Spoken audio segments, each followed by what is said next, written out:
Hi hello friends, ನಿಮಗೆಲ್ಲರಿಗೂ at daily life Changolli YouTube ಚಾನಲ್ಗೆ ಸ್ವಾಗತ. ನಾನಿವತ್ತು ಕರ್ನಾಟಕದ ಒಬ್ಬಳು ಗಟ್ಟಿಗಿತ್ತಿ ಹೆಣ್ಣು ಮಗಳ ಸ್ಟೋರಿಯನ್ನು ಈ ವಿಡಿಯೋದಲ್ಲಿ ಹೇಳೋ ಪ್ರಯತ್ನವನ್ನು ಮಾಡಿದ್ದೇನೆ. ಅವರೇ ಶ್ರೀಮತಿ ಚೆನ್ನಮ್ಮ ಎಚ್ ಡಿ ದೇವೇಗೌಡ ಅವರು. 1937ರಲ್ಲಿ ಹಾಸನ ತಾಲೂಕಿನ ಮುತ್ತಿಗೆ ಹಿರಿಹಳ್ಳಿ ಕಾಳಮ್ಮ ಮತ್ತು ದೇವೇಗೌಡ ದಂಪತಿಯ ಹಿರಿಯ ಪುತ್ರಿಯಾಗಿ ಜನಿಸಿದಂತಹ ಶ್ರೀಮತಿ ಚೆನ್ನಮ್ಮನವರು ಅವರ ತಂದೆ ತಾಯಿಗೆ 8 ಜನ ಮಕ್ಕಳಲ್ಲಿ ಹಿರಿಯ ಮಗಳಾಗಿ ಜನಿಸುತ್ತಾರೆ. ಚಿಕ್ಕ ವಯಸ್ಸಿನಲ್ಲೇ ಕೃಷಿ ಕುಟುಂಬದಲ್ಲಿ ಹುಟ್ಟಿದಂತಹ ಇವರು ಸಾಕಷ್ಟು ಜಾಣ್ಮೆ, ತಾಳ್ಮೆ ಮತ್ತು ಹಿರಿಯಕ್ಕನಾಗಿ ಯಾವ ರೀತಿ ಸಂಸಾರವನ್ನು ನಿಭಾಯಿಸಬೇಕು ಎಂಬುದನ್ನು ತೋರಿಸಿಕೊಟ್ಟಂತಹ ಅಪೂರ್ವ ಸಹೋದರಿ ಇವರು. 1954 ಮೇ 25ರಂದು ಎಚ್ ಡಿ ದೇವೇಗೌಡ ಅವರನ್ನು ವಿವಾಹವಾಗಿ ಹೊಳೆನರಸೀಪುರದ ಹರದನಹಳ್ಳಿಗೆ ಬಂದಾಗ ದೇವೇಗೌಡ ಅವರು ಕೃಷಿಕರೇ ಆಗಿದ್ದರು. ಕೃಷಿ ಪ್ರಧಾನ ಕುಟುಂಬದ ಮನೆ ಮಂದಿಗೆ ಮತ್ತು ಕೆಲಸದಾಳುಗಳಿಗೆ ಅಡಿಗೆ ಮಾಡಿ ಊಟ ಬಡಿಸುತ್ತಿದ್ದ ಚೆನ್ನಮ್ಮನವರು ದೇವೇಗೌಡ ಅವರು ರಾಜ್ಯ ಮತ್ತು ರಾಷ್ಟ್ರ ರಾಜಕಾರಣದಲ್ಲಿ ಉನ್ನತ ಸ್ಥಾನಕ್ಕೆ ಏರಿದರು. ಬಂದವರಿಗೆ ಅನ್ನವಿಕ್ಕುವುದನ್ನು ಕೈಬಿಟ್ಟಿರಲಿಲ್ಲ. ಇದನ್ನು ಈ ದಿನ ಚೆನ್ನಮ್ಮ ದೇವೇಗೌಡ ಅವರ ಅಂತಿಮ ಸಂಸ್ಕಾರದ ದಿನ ಜನ ಆಡಿಕೊಳ್ಳುತ್ತಿರುವ ಮಾತಿದು. ಹೌದು ಫ್ರೆಂಡ್ಸ್, ಮಾಜಿ ಪ್ರಧಾನಿ ನಮ್ಮ ಹೆಮ್ಮೆಯ ಎಚ್ ಡಿ ದೇವೇಗೌಡ ಅವರು ರಾಜ್ಯ ಮತ್ತು ರಾಷ್ಟ್ರ ರಾಜಕಾರಣದಲ್ಲಿ ಉನ್ನತ ಸ್ಥಾನಕ್ಕೆ ಏರಿದರು. ಬಂದವರಿಗೆ ಅನ್ನವಿಕ್ಕಿ ಅವರನ್ನು ಸಂಸ್ಕಾರಯುತವಾಗಿ, ವಿರೋಧ ಪಕ್ಷದವರು ಬಂದರೂ ಕೂಡ ತನ್ನ ಮನೆಯ ಕುಟುಂಬದ ಸದಸ್ಯರೇ ಎಂಬಂತೆ ಅವರನ್ನು ಆತಿಥ್ಯ ಮಾಡಿ ಕಳಿಸಿದಂತಹ ಹಿರಿಮೆ, ಗರಿಮೆ, ಅನ್ನಪೂರ್ಣೆ ಈ ಚೆನ್ನಮ್ಮನವರು. ಚೆನ್ನಮ್ಮ ಅವರು ಅವರ ಕುಟುಂಬದ ಮಾರ್ಗದರ್ಶಕರಾಗಿ ಜೀವನ ಪೂರ್ತಿ ಮುಖ್ಯ ಪಾತ್ರವನ್ನು ವಹಿಸಿದ್ದರು.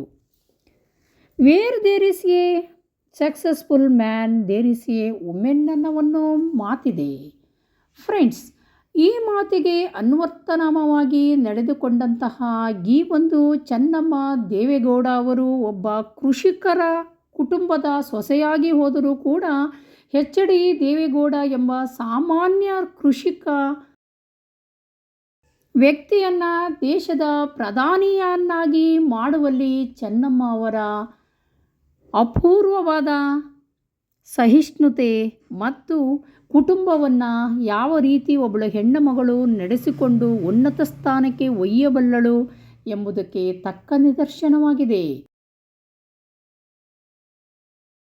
ಹೌದು ಫ್ರೆಂಡ್ಸ್, ಹರದನಹಳ್ಳಿ ಎಂಬುದು ಹಾಸನ ಜಿಲ್ಲೆಯ ಹೊಳೆನರಸೀಪುರ ತಾಲೂಕಿನ ಒಂದು ಕುಗ್ರಾಮವಾಗಿತ್ತು. ದೇವೇಗೌಡ ಅವರ ಕುಟುಂಬದ ರಾಜಕೀಯ ಪಯಣ ಆರಂಭವಾದ ಪ್ರಮುಖ ಊರು ಇದೇ ಆಗಿದೆ.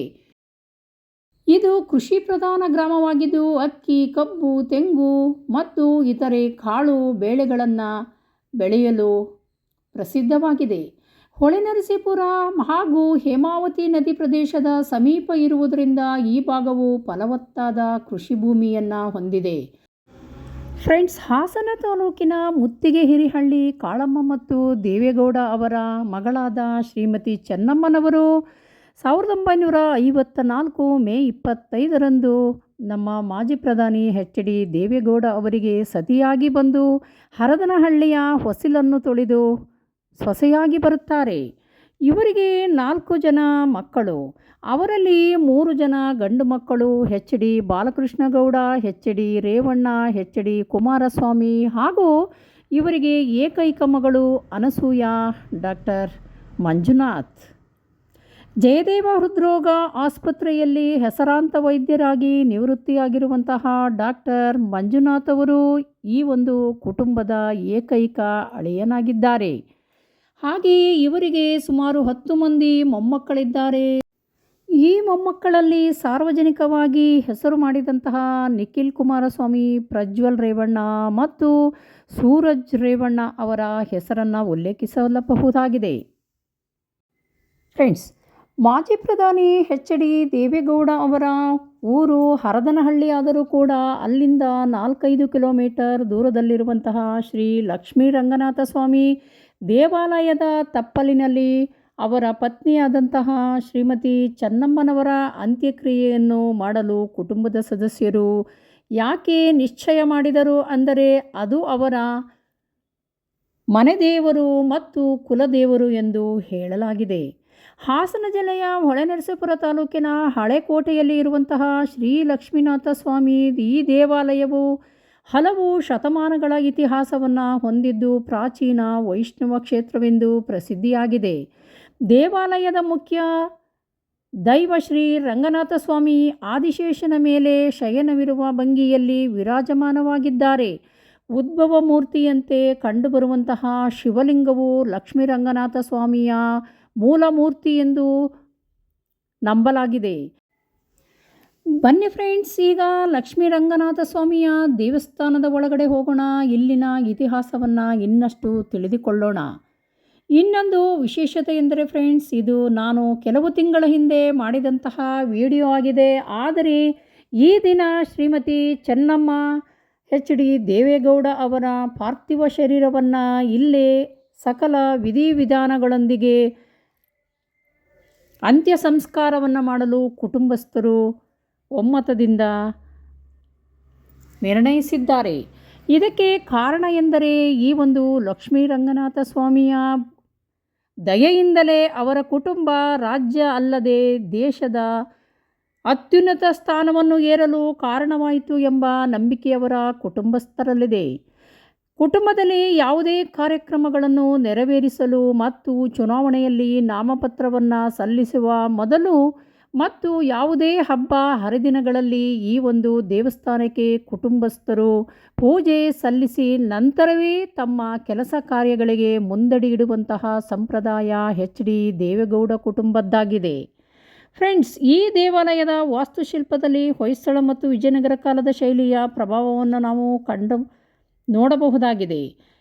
ಶ್ರೀ ಕ್ಷೇತ್ರಕ್ಕೆ ನಿತ್ಯ ಅನೇಕ ಭಕ್ತರು ಭೇಟಿ ನೀಡುತ್ತಾರೆ. ವೈಕುಂಠ ಏಕಾದಶಿ, ಬ್ರಹ್ಮರಥೋತ್ಸವ ಮತ್ತು ಇತರ ವೈಷ್ಣವ ಉತ್ಸವಗಳನ್ನು ಇಲ್ಲಿ ವಿಜೃಂಭಣೆಯಿಂದ ಆಚರಿಸಲಾಗುತ್ತದೆ. ಈ ಉತ್ಸವಗಳಲ್ಲಿ ದೇವೇಗೌಡ ಕುಟುಂಬದವರೇ ಮೇಲುಸ್ತುವಾರಿಯನ್ನು ವಹಿಸಿಕೊಂಡಿರುತ್ತಾರೆ ಮತ್ತು ಸಕಲ ಖರ್ಚುಗಳನ್ನು ಈ ಕುಟುಂಬದವರೇ ನಿರ್ವಹಿಸಿಕೊಂಡು ಬರುತ್ತಿರುವುದು ಈ ಒಂದು ದೇವಾಲಯದ ವಿಶೇಷತೆಯಾಗಿದೆ. ದೇವಾಲಯವು ಭಕ್ತಿ, ಸಂಪ್ರದಾಯ ಮತ್ತು ಸಾಂಸ್ಕೃತಿಕ ಪರಂಪರೆಯ ಪ್ರಮುಖ ಕೇಂದ್ರವಾಗಿದ್ದು ಸ್ಥಳೀಯ ಜನರು ಈ ದೇವಾಲಯವನ್ನು ಅತ್ಯಂತ ಪವಿತ್ರ ಕ್ಷೇತ್ರವೊಂದು ಮತ್ತು ಇಲ್ಲಿ ಹರಕೆ ಹೊತ್ತರೆ ಆ ಒಂದು ಹರಕೆ 100ಕ್ಕೆ 100ರಷ್ಟು ಫಲಿಸುತ್ತದೆ ಎಂಬ ನಂಬಿಕೆ ಇರೋದರಿಂದ ಇಲ್ಲಿಗೆ ನಿತ್ಯವೂ ನೂರಾರು ಭಕ್ತರು ಬಂದು ಪೂಜೆಯನ್ನು ಸಲ್ಲಿಸಿ ಹೋಗುತ್ತಾರೆ. ಒಬ್ಬ ತಾಯಿಯು ಮಗುವನ್ನು ಹೆರುವಾಗ ಪಡುವ ಯಾತನೆಯು ಅಸಹನೀಯ. ಅವಳು ಮಗುವಿನ ಪೋಷಣೆಯಲ್ಲಿ ಅನಾರೋಗ್ಯಕ್ಕೆ ಈಡಾಗುವುದು, ಮಗುವಿನ ಮಲಮೂತ್ರಾದಿಗಳನ್ನು ಬಳಿದು ಹಾಕುವುದು, ವರ್ಷಾನುಕಾಲ ಉಣ್ಣುವ ಕಷ್ಟಗಳನ್ನು ನೆನಪಿಸಿಕೊಂಡರೆ ಆಕೆಯ ಋಣವನ್ನು ಈ ಜನ್ಮದಲ್ಲೇ ತೀರಿಸಲಾಗದು. ಹೌದು ಫ್ರೆಂಡ್ಸ್, ಈ ಮಾತನ್ನು ನಾನೇಕೆ ಹೇಳ್ತಾ ಇದ್ದೀನಿ ಎಂದರೆ ಈ ಒಂದು ದೇವಾಲಯದ ತಪ್ಪಲಿನಲ್ಲಿಯೇ ಶ್ರೀಮತಿ ಚೆನ್ನಮ್ಮ ದೇವೇಗೌಡ ಅವರ ಅಂತ್ಯ ಸಂಸ್ಕಾರವನ್ನು ನೆರವೇರಿಸಲು ಕುಟುಂಬಸ್ಥರು ಇದೇ ಒಂದು ಕಾರಣಕ್ಕಾಗಿಯೇ ತೀರ್ಮಾನವನ್ನು ತೆಗೆದುಕೊಂಡಿದ್ದಾರೆ. ಕಾರಣ ದೇವತಾ ಸ್ವರೂಪಳಾದಂತಹ ಮಾತೃಸ್ವರೂಪಿ ಈ ಮಮತಾಮಯಿ ಅನ್ನಪೂರ್ಣೆ ದೇವರ ತಪ್ಪಲಿನಲ್ಲಿಯೇ ಮಣ್ಣಾಗಬೇಕು. ಅವಳು ದೇವರಿಗೆ ಸಮಾನಳು, ತಮ್ಮ ತಾಯಿ ಮತ್ತು ಧರ್ಮಪತ್ನಿ ಎಂದು ಕುಟುಂಬಸ್ಥರು ಈ ಸಂದರ್ಭದಲ್ಲಿ ನಿರ್ಣಯಿಸುವುದು ಹೆಣ್ತನಕ್ಕೆ ಕೊಟ್ಟಿರುವಂತಹ ಬಿಗ್ ಸೆಲ್ಯೂಟ್ ಅಂತಲೇ ಹೇಳಬಹುದಾಗಿದೆ. ಫ್ರೆಂಡ್ಸ್,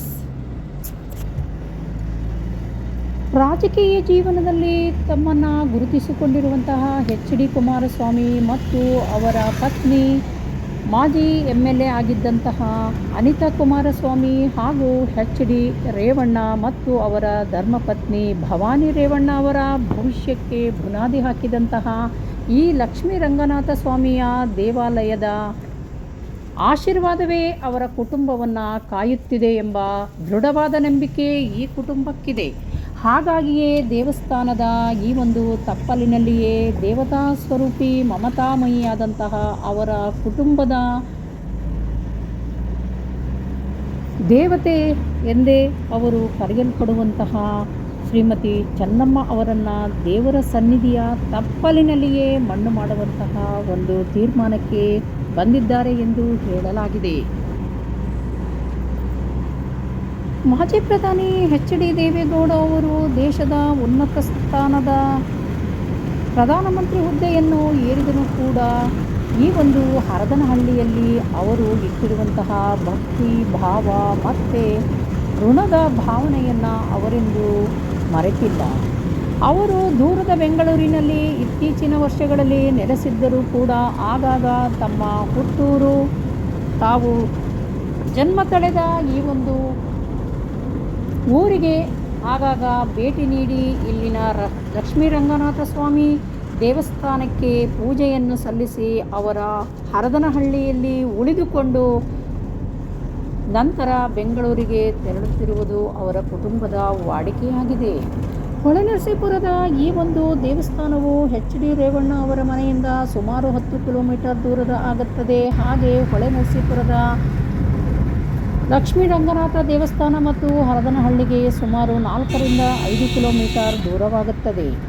ಆದರೂ ಕೂಡ ಕುಟುಂಬಸ್ಥರು ಈ ಒಂದು ಪವಿತ್ರವಾದ ಅವರ ಮನೆದೇವರಾದಂತಹ ಲಕ್ಷ್ಮೀ ರಂಗನಾಥ ಸ್ವಾಮಿಯ ಈ ಒಂದು ಆಶೀರ್ವಾದದಿಂದಲೇ ದೇಶದಲ್ಲಿ ಹೆಸರಾಗಿದ್ದ ಕಾರಣದಿಂದ ಮಹಾತಾಯಿ ಚೆನ್ನಮ್ಮ ಅವರ ಅಂತ್ಯ ಸಂಸ್ಕಾರವನ್ನು ಇಲ್ಲಿಯೇ ನೆರವೇರಿಸುತ್ತಿದ್ದಾರೆ.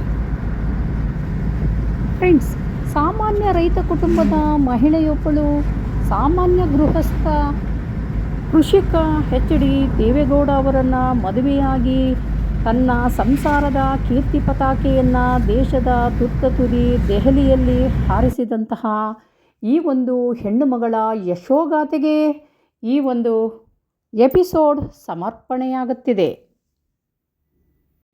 ಫ್ರೆಂಡ್ಸ್, ಜವಾಬ್ದಾರಿಯುತ ಹೆಣ್ಣು ಮಗಳೊಬ್ಬಳು ತನ್ನ ಉತ್ತಮ ನಡತೆ ಮತ್ತು ಸಂಸ್ಕಾರದಿಂದ ಕುಟುಂಬಕ್ಕೆ ಕೀರ್ತಿಯನ್ನು ತರಬಲ್ಲಳು. ಅವಳ ಪ್ರಾಮಾಣಿಕತೆ, ಶ್ರಮ ಮತ್ತು ಪ್ರೀತಿ ಕುಟುಂಬದ ಗೌರವವನ್ನು ಹೆಚ್ಚಿಸುತ್ತದೆ. ಶಿಕ್ಷಣ, ಸಂಸ್ಕಾರ ಮತ್ತು ಸೇವಾ ಮನೋಭಾವದಿಂದ ಸಮಾಜದಲ್ಲೂ ಉತ್ತಮ ಹೆಸರನ್ನು ಗಳಿಸುತ್ತಾಳೆ. ಸಂಕಷ್ಟದ ಸಮಯದಲ್ಲಿ ಕುಟುಂಬಕ್ಕೆ ಧೈರ್ಯ ಮತ್ತು ಬೆಂಬಲವಾಗಿ ನಿಲ್ಲುತ್ತಾಳೆ. ಇಂತಹ ಅಪರೂಪದ ಹೆಣ್ಣು ಮಗಳೇ ಚೆನ್ನಮ್ಮ ದೇವೇಗೌಡ ಅವರು. ಇಂತಹ ಹೆಣ್ಣು ಮಗಳು ಕುಟುಂಬದ ಹೆಮ್ಮೆ ಮಾತ್ರವಲ್ಲ, ಸಮಾಜಕ್ಕೂ ಆದರ್ಶಪ್ರಾಯವಾಗಿ ನಿಲ್ಲಬಲ್ಲಳು.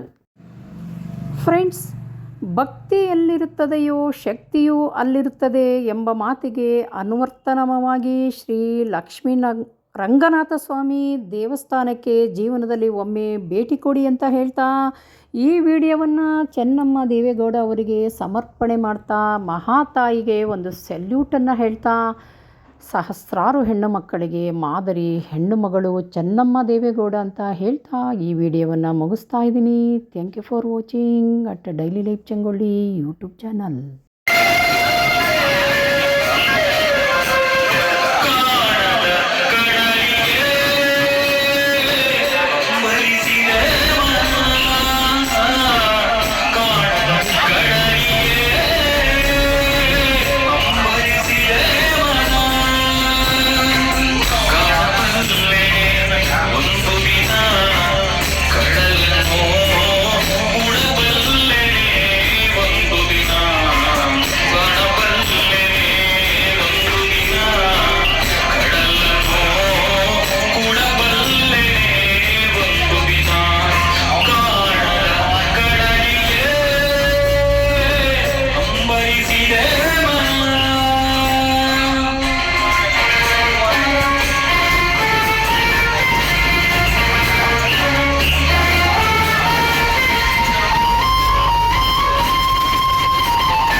ಆಗಿರುವಂತಹ ಪ್ರಭಾಕರ್ ಸರ್ ಮತ್ತು ಅವರ ಫ್ಯಾಮಿಲಿಯವರು ಈ ದೇವಸ್ಥಾನದ ಬಗ್ಗೆ ಅನಿಸಿಕೆಗಳನ್ನು ಹಂಚಿಕೊಳ್ತಾರೆ. ನಮಸ್ತೆ ಸರ್. ನಮಸ್ತೆ. ಸೊ ನನ್ನ ಹೆಸರು ಪ್ರಭಾಕರ್ ಎನ್ ಡಿ ಅಂತ. ಸೊ ಎನ್ ಆ್ಯಂಡ್ ಡಿ ಅಂದರೆ ನರಸೀಪುರ ದೊಡ್ಡ ಮನೆಯವರು. ಸೊ ನಮ್ಮದು ಮಾವಿನಕೆರೆ ಲಕ್ಷ್ಮೀ ವೆಂಕಟರಮಣ ಸ್ವಾಮಿ ದೇವಸ್ಥಾನ ನಮ್ಮ ಮನೆ ದೇವರು. ಇಲ್ಲಿ ಮಾವಿನಕೆರೆ ರಂಗನಾಥ ಸ್ವಾಮಿ ದೇವರಿದೆ ಅಂತ ಪ್ರತಿ ವರ್ಷ ನಾವು ಹರಕೆ ಇಲ್ಲದೆ ಇದ್ದರೂ ಪ್ರತಿ ವರ್ಷ ಬಂದು ಅಭಿಷೇಕ ಮತ್ತು ಮಹಾಮಂಗಳಾರತಿಯನ್ನು ತೊಗೊಂಡು ಹೋಗ್ತೀವಿ. ಸೊ ನಮ್ಮನೆಗೆ ಯಾರು ಬಂದರೂ ಅವ್ರನ್ನೂ ಅನುಕೂಲ ಇದ್ದಾಗ ಅವ್ರನ್ನೂ ಇಲ್ಲಿ ಕರ್ಕೊಂಬಂದಿರ್ತೀವಿ. ಇದು ಬಹಳ ಒಳ್ಳೆಯ ಸ್ಥಳ. ಸೊ ರಂಗನಾಥ ಸ್ವಾಮಿ ಎಲ್ಲರೂ ಕೇಳಿರ್ಬೋದು. ಸೊ ಮಾವಿನಕೆರೆ ರಂಗನಾಥ ಸ್ವಾಮಿ ಅಂದರೆ ಹೆಸರುವಾಸಿ, ಲಕ್ಷ್ಮೀ ವೆಂಕಟರಮಣ ಸ್ವಾಮಿ ಅಂದರೂ ಹೆಸರುವಾಸಿ. ಬಹಳ ಜನ ಅಂದು ಅವ್ರದ್ದು ಮನೆ ದೇವರಿದೆ. ಸೊ ಅದು ರಥ ಇರುತ್ತೆ.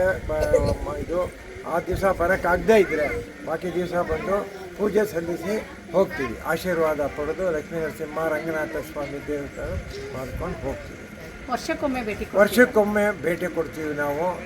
ಸೊ ಮನೆಯವ್ರು ಬಂದರೆ ಎಲ್ಲರೂ ಒಟ್ಟಿಗೆ ಬಂದು ಒಂದು ದಿವಸ ಇದ್ದು ನೋಡಿಕೊಂಡು ಹೋಗ್ತೀವಿ. ಮೊದಲು ಬಹಳ 10 ವರ್ಷದಿಂದ ನಾವು ಬೆಟ್ಟ ಹತ್ತಿ ಬರ್ತಾಯಿದ್ವಿ. ಈಗ ಅದರದ್ದು ರೋಡ್ ಮಾಡಿರೋದ್ರಿಂದ ಸೊ ವೆಹಿಕಲಲ್ಲಿ ಬಂದು ಹೋಗ್ತಾ ಇದ್ವಿ. ಧನ್ಯವಾದ ಸರ್ ನಿಮ್ಮ ಅನಿಸಿಕೆ ಹಂಚಿಕೊಂಡಿದ್ದೀವಿ. ಹಾಗೆ ಬೆಂಗಳೂರಿಂದ ಭಕ್ತರಾದಂತಹ ಮಂಜುಳಾ ಮೇಡಮ್ ಅವರು ಈ ದೇವಸ್ಥಾನದ ಬಗ್ಗೆ, ಈ ಪರಿಸರದ ಬಗ್ಗೆ ತಮ್ಮ ಅನಿಸಿಕೆಗಳನ್ನು ಕರ್ಕೊಂಬಂದರು. ಚೆನ್ನಾಗಿದೆ. ನಾನು ನೈಸರ್ಗಿಕವಾಗಿ ನೋಡಿ ಮೊದಲನೇ ಸರಿ ಬಂದಿದ್ದು, ವಾಯಿಸ್ಬೇಕು ಜೋರಾಗಿ. ಮೊದಲನೇ ಸರಿ ಬಂದಿದ್ದು ಅಲ್ಲಿ ಕ್ಯಾಚ್ ಆಗಲ್ಲ, ಅವ್ರು ಮಾತಾಡ್ತಾರೆ ಜೋರಾಗಿದ್ರೆ. ಈ ಸ್ಥಳಕ್ಕೆ ನಾನು ಮೊದಲನೇ ಸಲ ಬಂದಿದ್ದೀನಿ. ನನ್ನ ಸ್ನೇಹಿತರಾದ ಪ್ರಭಾಕರಣ್ಣ ಅವರು ಈ ಸ್ಥಳಕ್ಕೆ ಕರ್ಕೊಂಡ್ಬಂದು ಈ ಸ್ಥಳ ಮಹಿಮೆ ಇದ್ರ ಬಗ್ಗೆ ಎಲ್ಲನೂ ಕುತ್ತಾದ ಎಲ್ಲ ವಿಷಯಗಳನ್ನು ನಾವು ಹಂಚ್ಕೊಂಡು ಈ ಮಾಹಿತಿಗಳನ್ನ ನಾವು ಕೇಳಿ ತುಂಬ ಖುಷಿ ಆಯಿತು ನನಗೆ. ನೀವು ಪ್ರಥಮ ಬಾರಿಗೆ ಬರ್ತಾ ಇದ್ದೀವಿ ನಾವು. ಫ್ಯಾಮಿಲಿ ಫ್ರೆಂಡ್ ಕರ್ಕೊಂಡ್ಬಂದು. ಹೌದು, ದೇವಸ್ಥಾನ ತುಂಬ ಚೆನ್ನಾಗಿದೆ. ತುಂಬ ಪುರಾತನವಾದ, ತುಂಬ ಚೆನ್ನಾಗಿ ಅನಿಸುತ್ತೆ. ಸುತ್ತಲ ಪರಿಸರನೂ ತುಂಬ ಚೆನ್ನಾಗಿದೆ.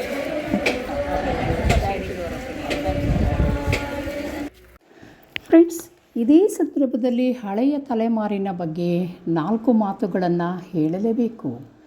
ಊಟ ಮಾಡುವ ಮೊದಲು ಇತರರ ಹಸಿವನ್ನು ಅರಿತ ಹಳೆಯ ತಲೆಮಾರು ಇಕ್ಕಟ್ಟಿನ ಮನೆಗಳಲ್ಲೂ ಅಪಾರ ಪ್ರೀತಿ ಮತ್ತು ಸಂತೋಷವನ್ನು ತುಂಬಿ ಬದುಕಿದಂತಹ ತಲೆಮಾರು, ಜವಾಬ್ದಾರಿಯನ್ನು ಅರಿತು ನಡೆದಂತಹ ತಲೆಮಾರು, ನಾನು ಎನ್ನುವುದಕ್ಕಿಂತ ನಾವು ಎಂದು ಬದುಕಿದ ಅನೇಕ ತಲೆಮಾರುಗಳನ್ನು ಇಂದು ನಾವು ಕಳೆದುಕೊಳ್ಳುತ್ತಿದ್ದೇವೆ.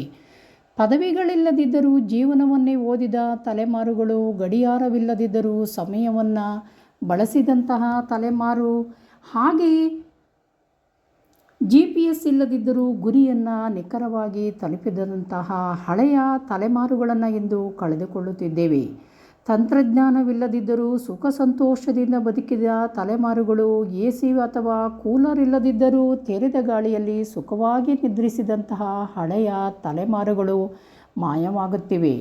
ಮಿನರಲ್ ವಾಟರ್ ಬದಲು ಬಾವಿ ಅಥವಾ ಕೆರೆಯ ನೀರು ಕುಡಿದು ಆರೋಗ್ಯವಾಗಿ ಬದುಕಿದ ತಲೆಮಾರುಗಳು, ಪಿಜ್ಜಾ ಬರ್ಗರ್ ಇಲ್ಲದೆ ಹತ್ತಿ ಮಿಠಾಯಿ ಮಂಡಕ್ಕಿ ಮುಂತಾದ ಸರಳ ಆಹಾರಗಳಲ್ಲಿ ಸಂತೋಷವನ್ನು ಕಂಡು ಬದುಕಿದಂತಹ ತಲೆಮಾರುಗಳು, ರಾತ್ರಿ ಮನೆಯ ಮುಂಭಾಗದಲ್ಲಿ ಕುಳಿತು ಕತೆ ಹೇಳುತ್ತಾ ಕಾಲ ಕಳೆಯುತ್ತಿದ್ದ ತಲೆಮಾರುಗಳು ಮಾಯವಾಗುತ್ತಿವೆ. 6 ವರ್ಷದವರೆಗೆ ಮಕ್ಕಳ ಬಾಲ್ಯವನ್ನು ಆಟಪಾಠಗಳಿಂದ ತುಂಬಿದಂತಹ ನಂದನವನವಾಗಿದ್ದಂತಹ ತಲೆಮಾರುಗಳು ಕಾಣೆಯಾಗುತ್ತಿವೆ. ಹಲವು ಕಿಲೋಮೀಟರ್ ದೂರವನ್ನು ಸುಲಭವಾಗಿ ನಡೆದಂತಹ ತಲೆಮಾರುಗಳು, ಶಾಲೆಯಲ್ಲಿ ಶಿಕ್ಷಕರು ತಪ್ಪು ಮಾಡಿದ ಮಗುವಿಗೆ ಹೊಡೆದರೆ ಮನೆಯಲ್ಲಿ ಮತ್ತಷ್ಟು ಶಿಸ್ತು ಕಲಿಸಿದಂತಹ ತಲೆಮಾರುಗಳು, ಬೀದಿ ನಾಟಕ, ತೊಗಲುಗೊಂಬೆಯಾಟ ಅಥವಾ ಪುರಾಣ ಕಥೆಗಳನ್ನು ಆಸ್ವಾದಿಸಿದಂತಹ ತಲೆಮಾರುಗಳು ಇಂದು ಮಾಯವಾಗುತ್ತಿವೆ. ಸೆನ್ಸಾರ್ ಅಗತ್ಯವಿಲ್ಲದ ಅರ್ಥಪೂರ್ಣ ಕಪ್ಪು ಬಿಳಿ ಸಿನಿಮಾಗಳನ್ನು ಕುಟುಂಬ ಸಮೇತ ವಾರಕ್ಕೊಮ್ಮೆ ಬಂದರೂ ಚಂದನ ಟಿವಿಯಲ್ಲಿ ಕುಳಿತು ವೀಕ್ಷಿಸಿದಂತಹ ನಂದನವನದ ತಲೆಮಾರುಗಳು ಮಾಯವಾಗುತ್ತಿವೆ. ಮನೆಯ ಬಾಗಿಲನ್ನು ರಂಗೋಲಿಯಿಂದ ಅಲಂಕರಿಸುತ್ತಿದ್ದಂತಹ ತಲೆಮಾರುಗಳು ಇಂದು ದೂರವಾಗುತ್ತಿವೆ. ಯೋಗ, ಜಿಮ್ ಅಥವಾ ವ್ಯಾಯಾಮ ಕೇಂದ್ರಗಳಿಲ್ಲದೆ ಕಷ್ಟಪಟ್ಟು ದುಡಿದು ಬೆವರು ಸುರಿಸಿ ದೀರ್ಘಾಯುಷ್ಯಾಗಿ ಬಾಳಿದಂತಹ ತಲೆಮಾರುಗಳು ಇಂದು ಮಾಯವಾಗುತ್ತಿವೆ. ಬಂಧು ಬಳಗ ಸಂಬಂಧಗಳಿಗೆ ಮೌಲ್ಯ ನೀಡಿದ ತಲೆಮಾರುಗಳು, ಪ್ರೀತಿ ಬಾಂಧವ್ಯಕ್ಕೆ ಹೆಚ್ಚಿನ ಮಹತ್ವ ನೀಡಿದ ತಲೆಮಾರುಗಳು, ಕೂಡು ಕುಟುಂಬಗಳಲ್ಲಿ ಸಂತೋಷದಿಂದ ಬದುಕಿದ ತಲೆಮಾರುಗಳು, ಭಿನ್ನಾಭಿಪ್ರಾಯಗಳಿದ್ದರೂ ಎಲ್ಲರನ್ನೂ ಪ್ರೀತಿಯಿಂದ ಒಗ್ಗೂಡಿಸಿದ ತಲೆಮಾರುಗಳು.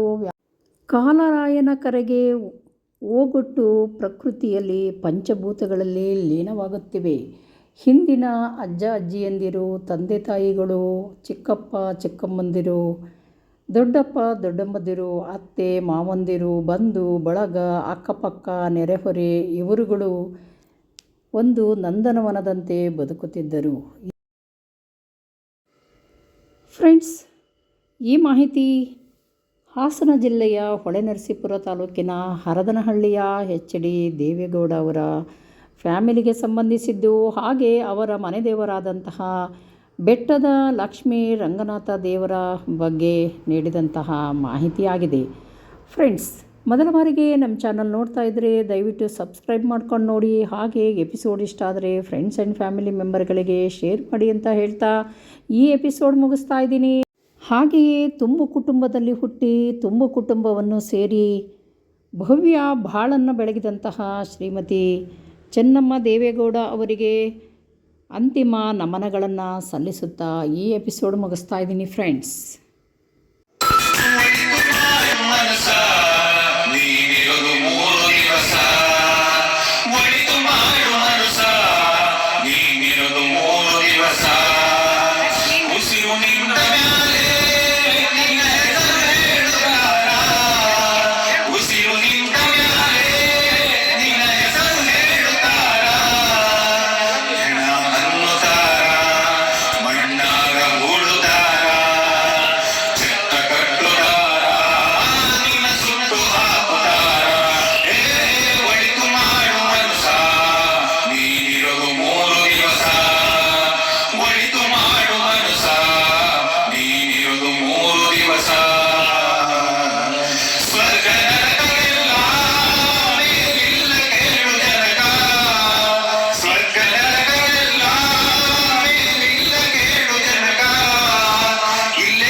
ಒಳಿತು ಮಾಡು ಮನುಸ ನೀನಿರೋದು 3 ದಿವಸ ಉಸಿರು ನಿಂತ ಮ್ಯಾಲೆ